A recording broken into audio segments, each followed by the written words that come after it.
malole soi fu mo malo fo ile langi mama ye nei tai fo mo le ne so fo wa ta to fe lo e fo le ta to pokalame mazani o tala mai Samoa i ta to tala to mua o lo te ena ele fionga tu le pasa le madia le ngoi o ia le te ta yo le tua ngai te ta i fo le vang fa fa ye pui pui le yan tawa tangata le fai unga le fionga i le te ta yo le tunu le sunga la ule le male tole o te pola te vang forces smith le na fatu la ia se ai le sui o le newspaper le observer fa pe foi ona tapu le ona to yai o le newspaper po le au nanga iso se fa tal nonga lava le fionga le pa le mia e o foi minister ka peneta o le foi le tapu ai ona to yai se ava no ala to toi fesilingi ai ia le pitola au le malo iso se mata upulava o se fa poponga le nei o le nei tala al mukwa makanga wala le va vai mai ku fafu va vai mai ma fala po tonga o tu stale la langi la ko fa ku langa ya malo le malo le nga e lo ko yam sambo ka mlanga ngai le malo sambo pe e nga wa menga fa ya ku e ka ia ka lenga e musu ka lango wa lo kwai ia fa siri e fa se ko penga ko pure ia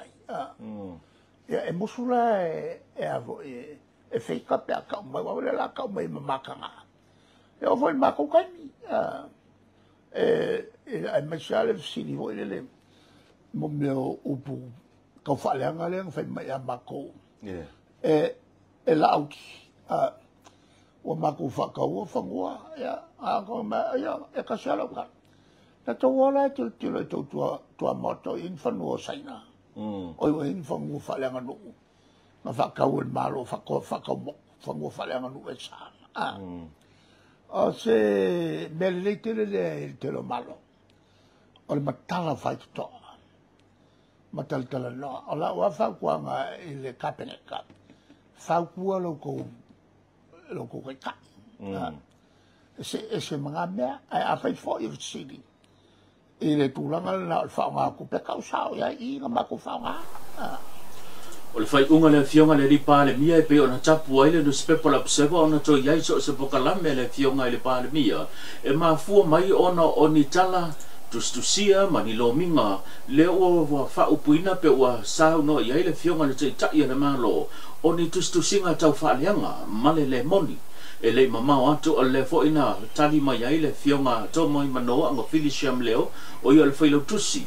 ale pa le mia po le mtanga duenga le pa le mia e fa sa o ina se tasio tustusinga le newspaper observer e fa pe na faia se fonotanga le fionga anga fili fa pe foi le fionga pe sta o fa ulunga o le mtanga duenga vai fa po Samoa ma le sui pa le mia le fionga to lupe pul munuko on semo e tala no ina le tulanga e pe ona ia le singa ngase ma le saidinga mtangi le fionga le tai o le tulu ai o lo fa atino ini so fontanga fa ba ma fa va le malo ia tunu ma mau bulmuliane fa i lo le fionga anga fili e le moni le tulanga mai le faia ni fa tartanonga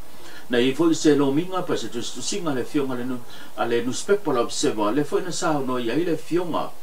i le minister o mtanga vengo se fu malolo ina le fionga va au salu lo fipo le na ia te ena i foi ma tu ina mai foi se fa sa onga e ala i tu singa la vale newspaper na tu ina mai foi se fa sa onga mai le officer sili o le mtanga vengo tidam to mai ta inu umang so ta ile fionga lo au e fa sa oina se ta solo mingam tu singa fo ia le newspaper observer le na ia ta uai le tu singa e fa pe wa faia se fa i unga po se filinga ale matanga duenga e fa sanga le se tofi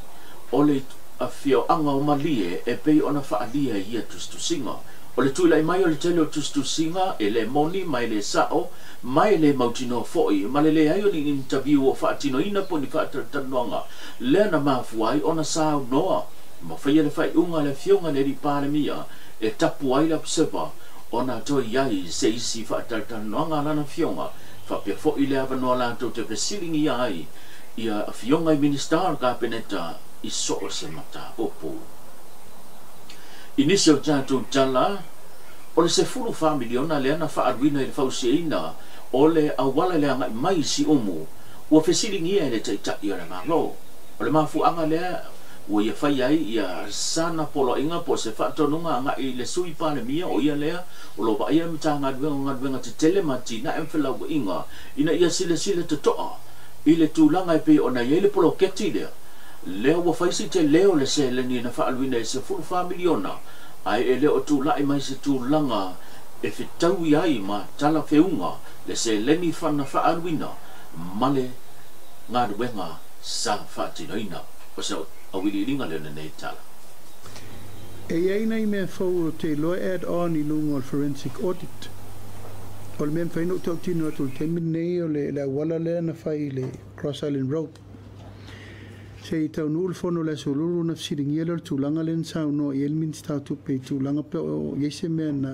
e tau ena fsiringia I le Regional Airport. A se I whalau tele pe a whapea e whono ka peneta ma o ta paa almet o mano whautuaina le suipane mia o ialmtanga luengo ngaluenga. Whai po la le tau nu ungole su whamiriona le na mai 4 kilomita. E le te tau na tato o ufi le e na tau pulea al me lava le na ungani e tua e tau tua na le whiriwhiringa o kon kalate ia lava tato intimia ma tato supervision e o e vaaire ngā luenga ia ope o toto sisila e au lau vaai e o mai mautu pe tele e le o se fōlinga le lao se sfuru whamiriona I tūlanga o te tele mo le taunu unga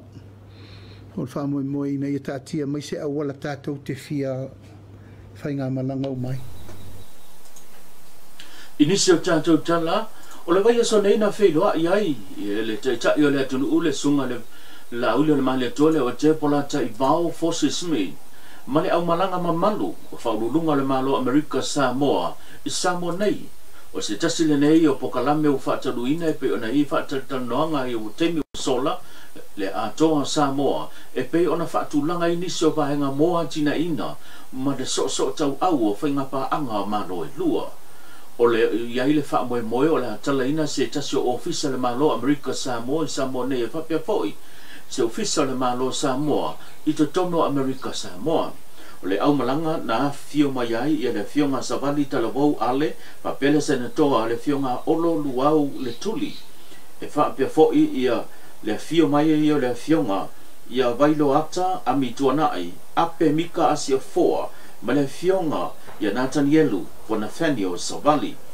o ia lo ia le fa moi moi sa solava le neiva yaso le atu tu ua ia le fai malanga au malanga mamalu le malo Samoa totally watu to tono America Samoa e tele ni so mata upuna a fia fo ile fa tanonga pe ona feilo ia le tata ia le tnu le fionga le pa le mia le sunga na ule le mali toa male au malanga pe ona masi mai mo le tala no ina lava ni sio nga wenga po atina e nga lu due fantasia ia malo e dua inisio tanto tala o le o sa no manino le tata ia le tnu le fionga le pa le mia ola yai le tulanga o le se aso lava le o te mamao au le I mai a foi ia le fai unga le nā tau sanga fau o le ātou tau nu o le moi mitinga I pe ona fola le vang fai le o tu ne le foi le fatua tue le atua Samoa matasi o le ātou fai le va alele mo le atunu lava o Samoa o se fapoponga le nei o nei tala o mana fai le tau tinonga le tunu o le ātou fai tatou valele o le taimi vole na uia I New Zealand ea no ifo o maita ma whanau ma Samoa I sa kapeteni New Zealand ma tofono I New Zealand e ti laulala a la mapuni o Ryan le atali o e malto telo lau pailati la whainga luanga all over the world e to whala ma e ti laulala le ia pailati le New Zealand ifo le matal noa o fatu o tou ai vea valele o mai fautua mai po l'alto ina valele mai kako valele au ngi ko pong salma lo e faise ton ele la wa yo lima uma le lato fautuanga e mala tar sanga I ko fo mai sa mo mai ko ave kako valele o mana lato mai li potitus tu sia o la pasia le minister male porta le tato Samoa Airways e tapena tato valele E leila loifo le lua, tatou vale, e lua le ua matai tatou tapenanga. O le wha moe ia tatala le avanoa, apia Auckland, Wellington, Christchurch, apia Melbourne, Sydney, Brisbane, ma le apia Honolulu, LA. Tatou tapenanga na le ufai. Le vau tō whaafonga, tu wawanga tā mai tangata o mana, malata i lima se lau le mo le shareholding le vale. Tau no mai nel tō tele tangata, ua fia awai uma tangata le shareholding mo le tātou whamoe. Yes, le la wha solo le tāpenanga, e tātou tele to e opo ngisa. O le whautuanga na mai ripai late nei le tu ainga maa lele, whetau i ma le taimiri nei, tau ngō fia na vai, tau ngō fia le ai pensini, ia malato o lato wai e whaafoea. Ia al tō tele nei tama whanau le tunu. Ua tāpeo ma lalangi ato no o lein tato valele. Ai ma whain tato to e whaia. Asa tato i mele amatang. Sau le pili, sau le losi, sau le toa, sau le manu Samoa. Valele umanan tato ia vai temi. Ana ua paula wa kako lau fuaka kai valele. Asa kaunga run wha pisinisi. Ua tō vale temi nei. Ua tuasa o loko ale New Zealand ma le Pasifika i kako kangaka. Before the end of next year, or the target lena, before the end of next year, eu te fe leita to vale le la po. Ala fa le ka ko kamala ki fo le oi. Le malanga tu twila. Alfa mo na, alfa mo mana o mi ai le lango fa tasi umma tu no la langi ato tala le vano. O ye fia shareholder le o fa et amata i taulima se lau tala pe ava pe te fina ngaloi. Au ta pena. O sa umama di poti tolu wha lima matou fono na whai i New Zealand. Ma la tau o yelta le tau mai wha pitoa sa Evil Company vale le noi fo lai sene, lai fele lei New Zealand. E o mai e fso soani i le patare le noanga po fen me pitu siri na le infai. Ma le tātou tala muli, o le uwha i loa si repoti mai le tio wha wāna malo New Zealand. Le maua i leo le awanoa po wanga wa ai le awa le tunu o le manu Samoa se fulma le lima. I le tamilisanga le ipo laulangi leo le a whaia tono au se tādia i le tausanga lua o lo fitu. O lo awai Samoa i se tasi o tamilisanga e pe o na whelua i manisio au marolosi. O le la i tūlangi e pe o na ele awa na nipia, talutam manisio au e pe o na tausini o wai. Pe ona sila fia ele fai ngo fie ia le awala e pe na ngai mai ele awala tunu le na mafoi ona malolo e niso tamil sanga ma le mauti noi sona vanoa mo le tamil sanga le langi pe te yane o le na to ya ngai mai nisio au pe ona yai tamil sanga lo yai nei le ma fa mautu ina mai yai lo na vanoa mo le tamil sanga le langi